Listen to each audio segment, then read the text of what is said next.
Hey there, it's your boy Foxy, back for more relationship stories. Update, I'm thriving and she's a drunken wreck.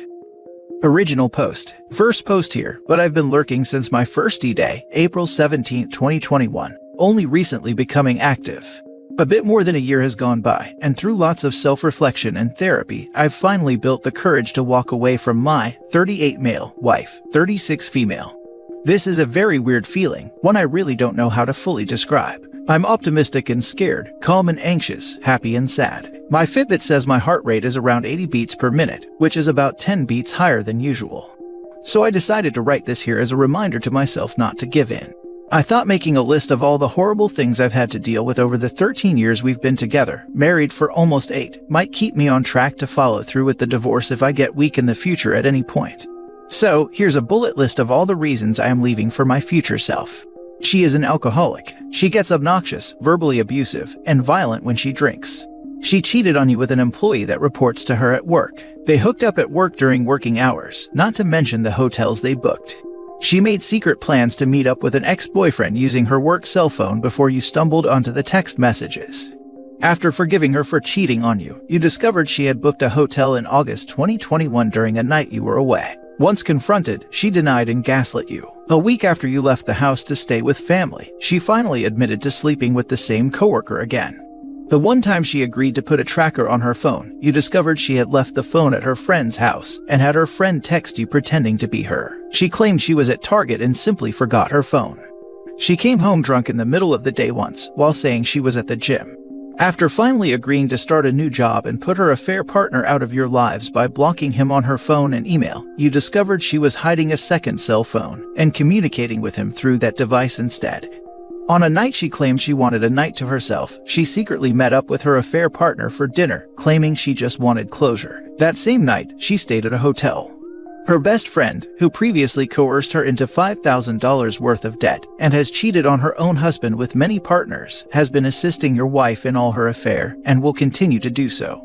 Luckily, you have no kids since she aborted your child 5 years ago. You can sell the house, make your money, and move on without any strings attached.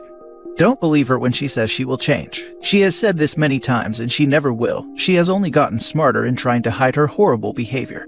Get out. Build your own life the way you want it. Jesus Christ, just typing all that out makes me question why I stayed as long as I have. Edit. Thank you so much everyone for the outpouring of support. Today is kind of a crazy day as she is being served while at work. I have the day off and I am moving my stuff out at the same time. So while I'd love to respond to everyone, I am on a tight schedule today. Some frequent questions I have been receiving in chats, comments, or messages. No, she does not know she is being served today. But 2 days ago, I told her I was pursuing divorce and wanted her respect. She agreed, albeit after love bombing me and promising she would make changes. I shot down all her attempts. I did not want to report her to HR, and I would advise against anyone else doing so. If I pursued divorce and she lost her job, I would have been on the hook for alimony. We both make roughly the same annually, so realistically she shouldn't be receiving anything from me. The house is in both of our names.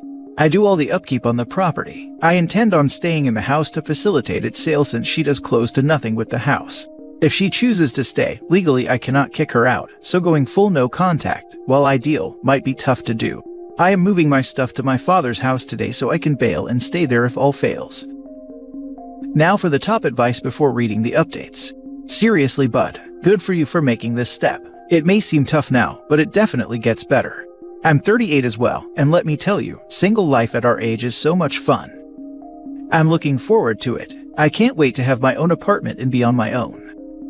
How the heck did you last so long with her, buddy? You should have left long ago.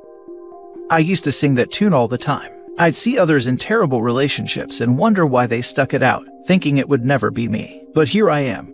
It's not easy to walk away after you've built so much with one person. A lot of this really only came about in the last year and a half. Really. She had a drinking problem, but was always self-aware of her issues and worked hard to overcome everything. She went a long time without touching alcohol. She was sweet, kind, and nurturing for years, and it felt great to spend my time with someone like that. Once the affair started, she seemed to lean into all her negative behavior, and I just kept giving her chance after chance, and now she's used up all of her chances. I understand where you're coming from. If I typed out my list about my ex, you all would think I was insane for staying in it for so long. I think most of it I had become so numb that I just endured it. I don't know. Now for the first update. Hello everyone. Once again, thank you so much for the encouragement after my last post detailing the reasons why I finally decided to leave my wife and serve her with divorce papers. It feels good to get over that initial hump, but I know the road ahead is still lengthy and will be filled with many challenges. Ultimately, despite all the rough spots that occurred this past weekend, I'm feeling empowered that I am taking control of my life again. So, here is what has transpired since Friday. She comes home from work and visibly upset and unstable, but trying her best to pretend that nothing happened. She denied ever being served the papers and took note of things of mine that were missing and noted the kitty carrier out. She demanded I put everything back, put the kitty carrier away, that she was going out with a friend and that I had better be home when she gets home. After she left, I packed up the car and went to my father's house. I did not feel safe with her the way she was acting. The Ring doorbell captured her returning home a little after 10 p.m. Then around 11:30 p.m., it captured her again in one of the strangest and most unsettling ways I have ever seen my wife behave. She walked out the front door and stood in the driveway for a moment, then began dancing and singing the chorus of "The Boy Is Mine" by Brandy and Monica. After singing the chorus of the song and a couple more verses, she walked back up the front stoop and tried to tear the Ring doorbell out, but she was unsuccessful and walked back into the house. She was obviously drunk, and I was very satisfied with my decision to leave the house and stay at my father's. I have saved the video and sent it to my attorney. On Saturday morning, her friend picked her up at 5 a.m. as they had plans for a day trip to shop at the outlets. I went home and investigated the house. Luckily, everything seemed alright and nothing was damaged by her. She came home in the early evening and still pretended that everything was alright and she was never served any papers. I ignored her and stayed to myself on the couch. Eventually she came and sat down, admitted to receiving the papers, then unleashed a number of different tactics on me to get me to drop the divorce. She threatened, mocked, begged, negotiated, pleaded, love-bombed, and guilted me over the course of 2 to 3 hours discussing everything. I held firm, laid out my case that I was unhappy and wanted out, that I was tired of being mistreated by her, lied to, and emotionally tortured. Surprisingly, she admitted to enjoying treating me the way she has, as every time I stayed with her and endured, it evidently showed her how much I loved her. I quickly pointed out the dysfunction in that, which she brushed off as being just the way she is, and asserting that she will never sign any divorce papers. Things have calmed down. There's obvious tension in the house still, but we are coexisting and keeping things cordial. My attorney has advised that she has seen this plenty of times in her years of being a divorce attorney, and once all her tactics fail, and she realizes that the divorce is not going to stop, she will turn to rage and go on the attack, so I'm preparing for that next. This is certainly the start of a very long battle, I'm sure. But I keep thinking of the goal at the end of all this. Me, on my own and self-sufficient in my own place, not being tormented any longer. I absolutely cannot wait for that day. Her response to being served with divorce papers was to go on a shopping trip. Please secure your finances, alter your will, and cancel any standing orders for bills, especially credit cards. You've had your closure conversation, and after that, if you were in any doubt that you are making the right choice, she should have bluntly removed any questions. Time for full gray rock technique in 180. Survivinginfidelity.com has a healing library where these techniques are explained. Find out from your lawyer if you have to live together. If you can be apart, then it's much easier mentally, and she can't accuse you of doing bad things if you're not even there. Well, in fairness, the trip was planned prior to her being served. When she came home, she had no bags of anything purchased. When I asked her if she bought anything, she said no, and that she needed to save her money. But thank you, I will check out that website. My attorney says I can leave and stay at my father's house if I want to without any consequences. I'm still debating on leaving though. Narcissists will treat those around them terribly, and if those people stay in their lives, it reinforces that the narcissist is so good that no one would ever leave them. By wanting to divorce, she sees that she isn't as special as she thought. Be prepared for her to get very nasty as the divorce progresses. A narcissist will be sure that the divorce is because of you and that you never appreciated her, and that the problems in the relationship are your fault. Thank you. This is spot on. At first, I did not realize this, but as time has gone on, I am seeing precisely what you are saying here to be accurate. Now for the last update. It's been a little over 3 weeks now since I served my wife with divorce. Once again, I greatly appreciate all the advice and kind words. This is a wonderful community that has really helped me, and many others, navigate through heartbreak. Many have been reaching out to me asking for an update, so I thought I could give the news on events that have transpired, and maybe some of my own personal reflections on everything. Thankfully, things have calmed down. I took the advice of everyone here, my therapist and my attorney, and I left the house. I was hopeful we could coexist and I can stay in my own home. But there was a night where things escalated, and I knew it wouldn't be possible to stay under the same roof as her. I was staying in the guest bedroom at the time. One night she had said something nasty, I forget what. Later on, she knocked on my door lightly. I answered to find her in tears as she offered an apology for her actions. I thanked her and asked that she leave me be. After closing the door, she unleashed a fury of vulgarities at me on the other side of the door, then went downstairs and continued her tirade. Freaking idiot, I heard over and over, among many heinous insults to me and my family. Luckily, there was no sign of impending violence, but I sat in the room above her as she continued cursing and yelling, hoping she would stop.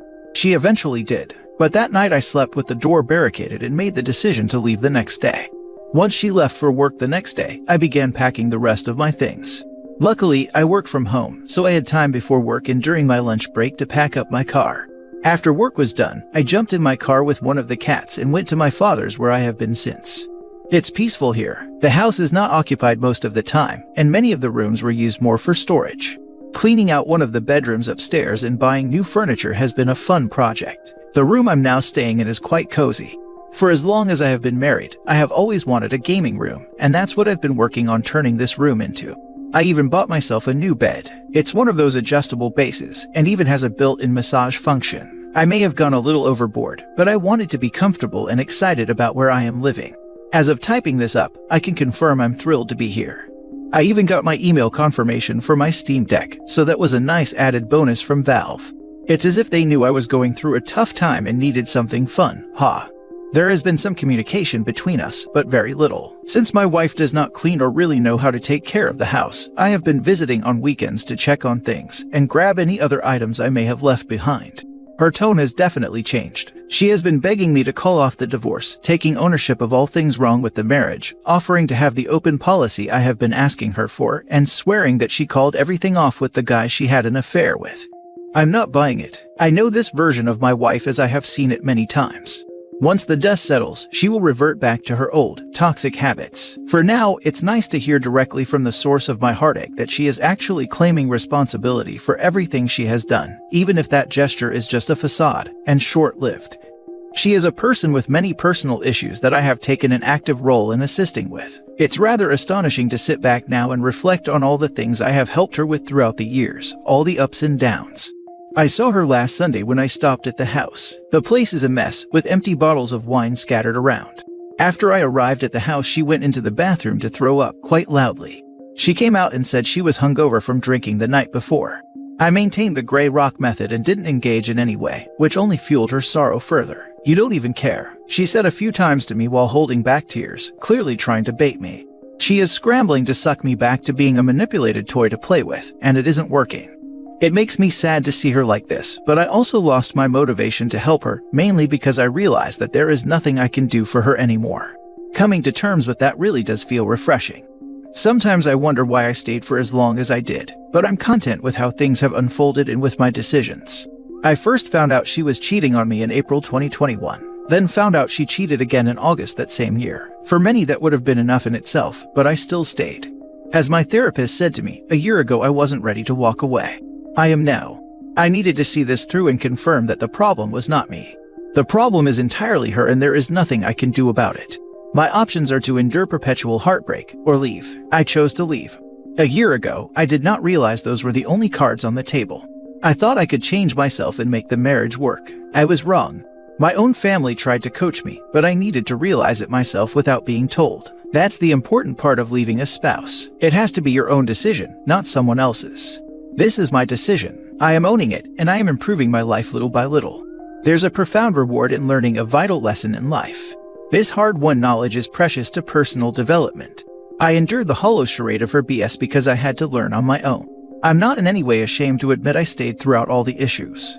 I'm incredibly proud of myself for finally coming to terms with everything and taking the hard steps to move on with my life.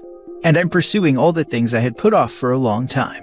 I'm making a nice gaming room for myself, exercising a whole heck of a lot. A few years ago, I wrote a book but never pursued being published. I had another book I wanted to write, and I'm pleased to say that I have begun writing it.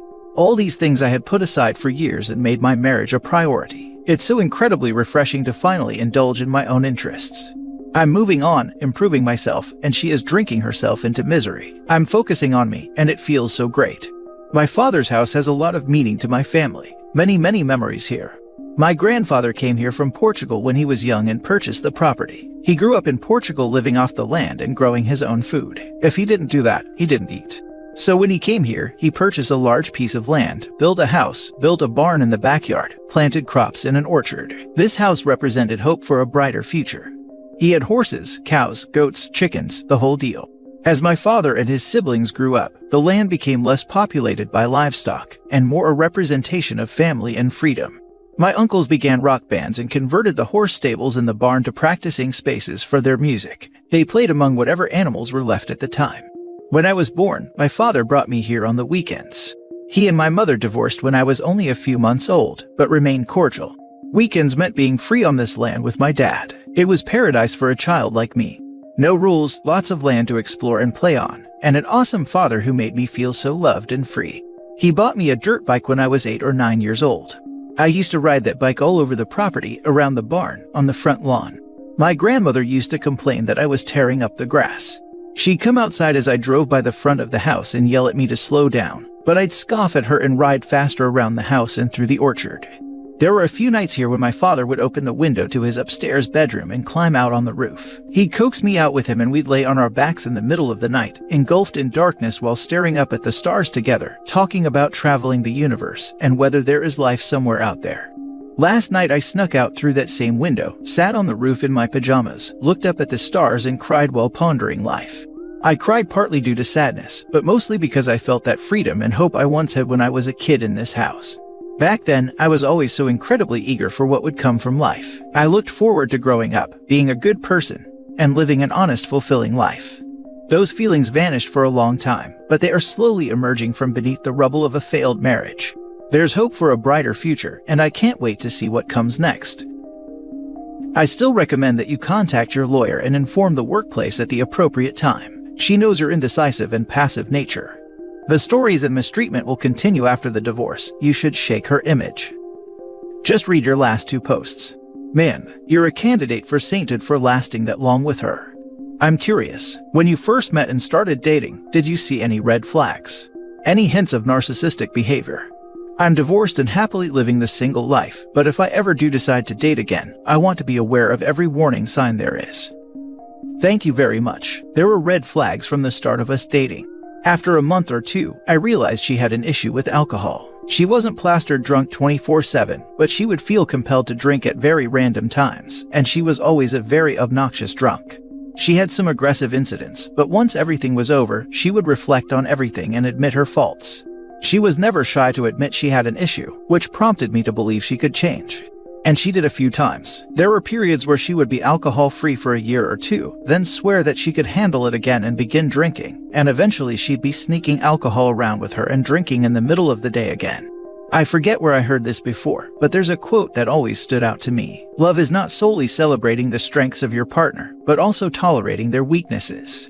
Of course, there's a limit to how much weakness one should truly withstand, but I saw her alcohol issues as something I wanted to help her through. When alcohol wasn't at play, things with her really were beautiful. I believed she wanted to be a good person and overcome her issues. Then she met this guy at work and started sleeping with him. Up until then, she was clean for 2 years and had really put her life together nicely. Once she began cheating, everything changed. She embraced all the destructive impulses she had. Like alcohol, I thought she could overcome everything. Maybe she can, but I'm not going to wait around anymore. I'm too exhausted to try anymore. So as far as warning signs, well, there's no precise formula I can give you that can be applied to dating. Everyone has their own individual preferences in a partner, and you have to determine for yourself what you can and cannot withstand. I'm not thinking about dating right now, but after all this is over and I feel ready to, I may try dating again, and when and if I do, I think I'll avoid alcoholics. That'll be my own individual preference, lol. Best of luck, my friend. Glad to hear that you are living a happy life now.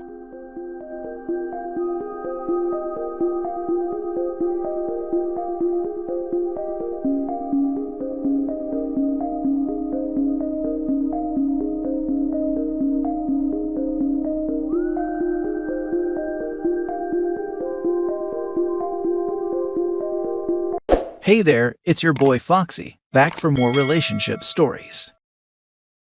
Update. Wife of 6 years destroyed our marriage for ex-boyfriend. Original post. What a crazy train ride it has been. I'm 33 and currently going through a painful divorce and thought I should share my story to help process the numbness and loss I feel and evaluate how this train wreck occurred. Me and my wife were co-workers for a time 9 years ago. From the time we met, we were extremely attracted to each other, sparks flew, and we hit it off immediately. I dated around a good amount in my younger 20s, but there was something different with her that made me feel safe and happy. After several years of dating and living with each other, we decided to get married. I remember even at the time I proposed that it didn't feel right. We had an open relationship, mostly because of her wanting that lifestyle, and unfortunately went along for that ride. Never marry in a polyamorous relationship. Things definitely started shifting right after our marriage. With our open marriage, we set the boundary that we would only have fun with mutual friends and talk about agreements beforehand. Right before we bought our home, my wife admitted she spent a night with her ex-boyfriend and also later revealed there was no protection. I was devastated. That's where all the trust evaporated overnight. And even though I still loved her, I didn't feel respected anymore. I decided to put the house solely in my name. We bought the home when we were married, but this comes into play later in our divorce proceeding. I continued to progress in my career and being the breadwinner and thought my wife was happy. Slowly but surely the bedroom fun started to feel like a chore and could tell she was checking out. I should also mention my wife had a very high body count of men previous to our relationship. 2 years ago, right after the pandemic started, she pulled the rug from under me and let me know she wanted to break away from me and she wasn't afraid providing for herself. She hired a spiritual coach and thought she could replicate that same amount of success right away. Fast forward to today, she is still struggling to launch her coaching business. Yo, being independent isn't so easy, right hun? Also doesn't feel very good with all the emasculation and treating me like garbage as I continued to financially support her. She deployed a lot of emotional manipulation to have me still provide and pay for her lifestyle. She convinced me to sleep in separate bedrooms. I did it to give her the space she said she needed. I really should have kicked her out of the house at that point. About a year ago, she reconnected with that ex-boyfriend she had the affair with. To add on to the misery I was already feeling, she decided to commit into a relationship with him even with us still married. Looking back, I feel completely disgusted with myself for not standing up for myself back then and continuing to allow it. She would often offer me affection and intimacy here and there to keep me ignorant of any of my dignity or self-respect, so I played along to earn any form of closeness with her. I was completely addicted and made her my world. The turning point was last spring after I took her to Hawaii for a week. It was my ultimate Hail Mary to win her back. We even did a couple's photo shoot professionally done and had a really great time together. However, I could tell she was still invested in her affair partner. Not even a day after we got back from the trip, she said she missed her affair partner. Again, I felt absolutely devastated that she would so easily cast away the time and energy we had just spent together. This is where I started to finally regain my dignity. I decided to play up to my image and try to walk away as unscathed as I could and divorce her. Not surprisingly, her and the boyfriend decided to move in together last summer. This is when I brought up to my wife that I wanted an uncontested divorce. She was ripe with feelings for her affair partner, so when I wrote out the stipulation that I'd receive the full equity on the house, my bank accounts, and retirement accounts, she agreed.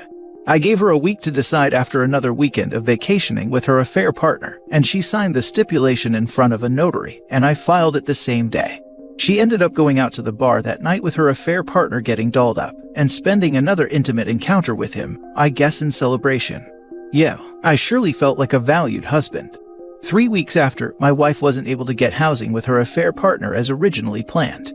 Now understanding her predicament, she filed a motion with the court to dismiss our stipulation and go to mediation. Go figure.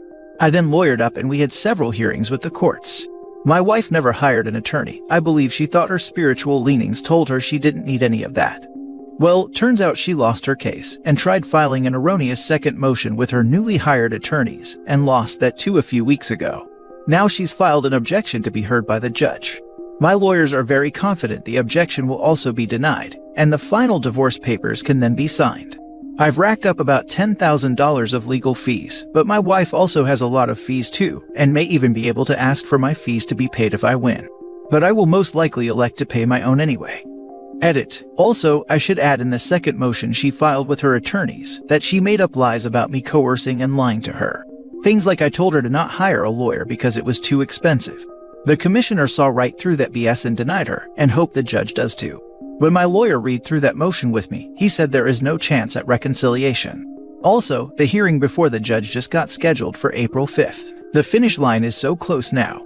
Writing this all out, it seems almost too absurd to be true. I'm trying to survive the present the best I can, staying focused in my career and trying to enjoy playing piano and my other hobbies to not think about this. It doesn't help that my wife gives me glimpses of wanting me back, but the past is just too painful for reconciliation. I know I can find another partner that loves me and respects me, but for the present moment I feel paralyzed and heartbroken over this journey. Ultimately, I just want to move on with my life, and maybe I'll laugh at it all looking back one day. The universe has an interesting way of unfolding. Hope that karma works as designed. Also, any suggestions on getting her out of the home? I feel like I can't kick her out legally unless we're officially divorced. She has mentioned to me many times she fears of me kicking her out. At the same time, she tells me she has other living arrangements planned, but nothing has ever materialized. Now for the top comments before reading the update. Yes, you will find someone who loves you once this is done. She is a manipulator. Once she loses in front of the judge and the reality of what happens sinks in, she will try to manipulate you again. Stay strong and go after her to pay your fees. 10K for the hurt she has caused you is nothing. Stay strong and remember, you took her to Hawaii and less than one day back, she yearns for her affair partner. Tell her the spirits say she will get hers in the near future. Best of luck. Thanks. Yeah, I definitely let her manipulate me, no question. She is also a narcissist, so she's going to be angry if the judge decides to have her pay up. At least I know what's been missing in order to enjoy a fulfilling relationship, but will take a lot of work on myself first. Breaking away from the codependency is not easy. By the way, if the judge grants you attorney fees, take it.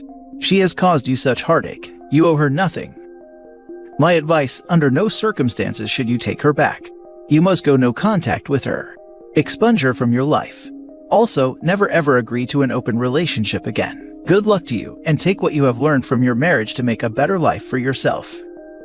Lesson learned seemed fun at the time, but no better than most the pain an open relationship can cause. I must say that I find all these spiritual coaches and books BS. Spirituality cannot be found in paper or some guru, but around you, in experiences, and in the most unexpected of places. As far as suggesting something to you, nope, you are doing everything right, and you must continue doing so. All the best. Yes, honestly, putting the affair and emotional mistreatment aside, I can't even bear thinking about integrating into her spirituality world. She's mentioned entity attachments to me to explain why she doesn't feel safe. Really, she's just bitter that things aren't going the way she thought they would. Now for the update. Hard to believe it's been 6 months already. I'm happy to report that I am officially divorced and starting to live my best life now. I still have moments of pain and loneliness hit me in waves thinking about the old versions of what we used to be, but overall, I'm starting to move past it. One of the realizations that has really helped me is truly accepting she didn't care about me the way I thought she did. She had her own level of delusions, but mine was being stuck on the idea that the chemistry and bond we had early on in the relationship was love. How could she have loved and truly cared with the level of disrespect given to me? I gave her everything financially, let her have full control of what to do in the home, yet she resents me for doing just that. And the fact I took her on vacation to Hawaii and she tricks me into thinking we were reconnecting, just to be with her ex a few days after the trip. Screw that. Back in April, we were supposed to have our hearing with the judge on her objection to the stipulation, and her lawyers ended up delaying it till June. At that point, I just wanted to move on even though I had an unlosable case, so ended up settling the case and giving her alimony for just a year, and $15,000 cash settlement. I kept the house, bank accounts, retirement accounts, which is about $300,000 in value. It was also stipulated she had to move out of the home once the divorce finalized in June. A part of me kind of wishes she would have left with absolutely nothing for what she did, but it is nice that it's completely over now though, and ended much better than the typical cash and prizes these women get away with. She ended up going back to the same ex-boyfriend, no surprises. That eats away at me sometimes, but then I also just feel so disgusted by her. Her ex has no job, no capability to earn money anytime soon since he had a severe spinal injury. She told me a few months back that she had some spiritual readings that we weren't meant to be with each other anymore because there's too much pain on my side. Right. I also got a new finance job in June that pushes me up to 6 figures, and she absolutely hated it when I told her that. One of the last things I told her was I hope she feels good about throwing it all away. Once the alimony dries up and she sees her route of being a spiritual life coach won't work out, we'll see how happy she actually is. If she comes knocking down my door, I most certainly won't be accepting her back ever. I'm deserving of a beautiful, loving relationship, and this is the lesson I needed to learn to appreciate what a good, nurturing relationship actually can be. Hope my story is helpful to anyone that feels like they're struggling breaking away. If she's coming back and knock on your door expecting to be accommodated, you need just to say that unfortunately you cannot be together because it's written in the stars.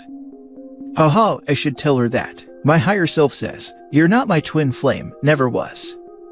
That is superb. Tell her you had readings with a real spiritual advisor, and she said that there was too much pain on her side for reconciliation, and that it's just not in the stars for you to take her back. Because you are right, she will be back. Get a doorbell cam and never let her into your house, not even for a chat. The trash stays outside. Already done. Sunk cost fallacy. That's all it is. What you are missing is what you had invested in the relationship. You'll see this, and if you're a finance guy, it's no different than any other investment loss. At first you missed the money you lost, then you beat yourself up because, in hindsight, it was a dumb move. We all go through it. Just remember, fool me once, shame on you. Fool me twice, shame on me. Absolutely sunk cost fallacy in play here. I had feelings of breaking away much earlier when she cheated on me the first time. I'm a slow learner, but I learn eventually. Now for the last story. My boyfriend is mourning the girl he cheated on me with. I have never been this depressed in my life. My 23 female boyfriend, 23 male, has been cheating on me for the last 5 years. I've always caught him, and he would be remorseful and do everything to try and make it work, but something changed this year and I guess he met someone he really likes. It started off as friends, but little did I know he was in the middle of setting the grounds for a relationship with her. I've noticed that lately he has been less emotionally available with me, and I attributed that to me doing something wrong. I often lean on him for support when I have issues, and he doesn't like that. So I've been working to try and learn to keep that stuff to myself and not burden him with it anymore. So I guess that's why it didn't click right then and there. Anyway, I found their conversation on his phone, and when I tell you my heart broke, it's an understatement. I saw the man I started dating 5 years ago in those texts. A man who is excited about this person, interested in their life and passions, sharing deep thoughts with that person, taking initiative to plan dates, and rushing to help out when anything is wrong. What broke my heart is that I've been searching for this person for months now, and I believed he didn't exist anymore. That hurt, but it's so much worse knowing he's still the same person, just not with me. Anyway, the story gets worse. So, when I confronted him about the texts, he didn't want to deal with it. He wanted to break up with me. That's new. He usually wants to work it out. Weird. So, I tell him since he doesn't want to explain, I'll go talk to the affair partner. This man freaked the heck out and was suddenly open to talking about it with me, as long as I don't message affair partner. I tell him that he needs to call her and tell her right now, or I'm going to contact her myself. He ends up calling her, and she's angry of course and wants nothing to do with him. That's the point where he becomes devastated. He's all of a sudden crying and hating me for making him do this. Imagine finding out your partner of 5 years cheated and is only upset that their relationship with the affair partner is over. The worst part is that I begged him to stay and try to work it out, but he's so angry at me that he says he doesn't want anything to do with me. How am I the bad guy here? Or was making him tell affair partner taking things too far? My self-esteem is in hell right now. Today, I asked him one more time if he wants to work it out. He said no. I packed my things and left while he was in the shower. When he noticed, he called me and started saying, "I thought you wanted to work it out. WTF. I have no idea what to think and why it took me leaving for him to suddenly care about me. I'm so sad." Now for the comments. Why are you staying or trying to make things work? You aren't his first choice. Seek therapy and realize you deserve better. I agree, I need therapy after all this. I really think you misunderstand. You don't need therapy after this. That is not what anybody is telling you. The therapy would be for figuring out why you are responding to this sort of treatment by pursuing this horrible person. People often have traumatic events occur with no need for therapy.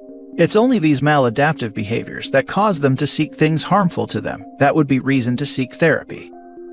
So sorry this happened to you, but I have to ask, he's been cheating on you for 5 years. Why are you still trying to work it out? You need to get into therapy. Just because he's desired by other females doesn't make him a good person or mate. You're trying to fix this guy, and it's just not going to work. He's playing you for the steady home life and emotional, physical intimacy when he feels like it. Run away from this guy and speak with a therapist to see if you have codependency issues. Good luck. You're right. I feel like I'm codependent. I am honestly afraid of life without him. You're 23. You really want to live the next 50 to 60 years dealing with this nonsense. Please get into a therapist and find your self-worth. If you act like you have no value, people like your boyfriend will treat you like you're worthless. I'm starting to see that now. I definitely need therapy, lol.